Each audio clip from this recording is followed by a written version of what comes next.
Neurologically speaking, the consciousness system is a series of cortical and subcortical brain networks that work in synergy to maintain our attention, alertness, and awareness.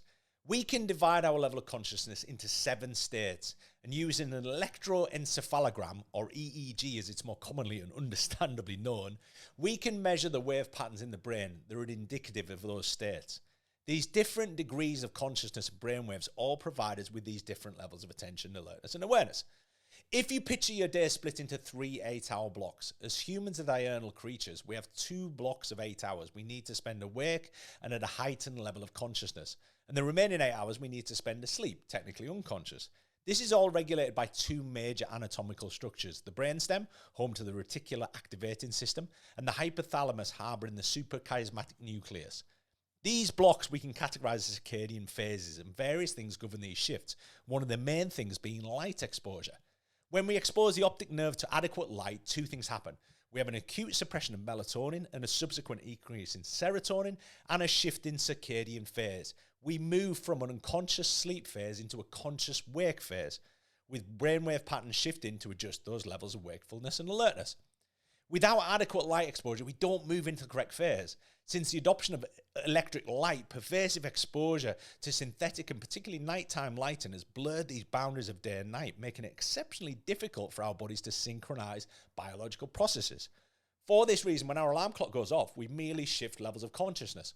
Devoid of light exposure, this level isn't adequate to achieve wakefulness and alertness, so we spend our mornings groggy, over-caffeinated, and trying to compensate for this poor circadian shift and bad sleep.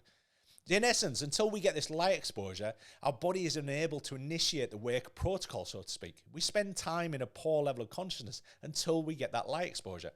Animals hunt at night. Most military operations are done at night, as humans are typically less alert and at a lower level of consciousness. The main reason productivity goes down in winter months is that neurologically, we are spending more time in an environment that encourages an unconscious as opposed to conscious state. We spend time in darkness. The cascade effect this can have on many can result in what is known as seasonal affective disorder. Part of the treatment of this disorder is prescribed light exposure. Make sense?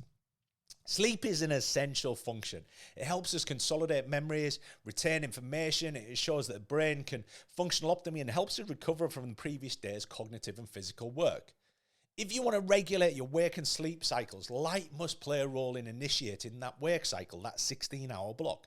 The first 12 hours of that waking block should comprise of an abundance of high-quality light exposure, starting from the moment we wake and starting to manage and reduce that light about 12 hours later in prep for the sleep phase. More on light exposure another time, but for now, embrace the daylight, and if you currently wake in the dark, invest in an SAD light and turn it on when you wake.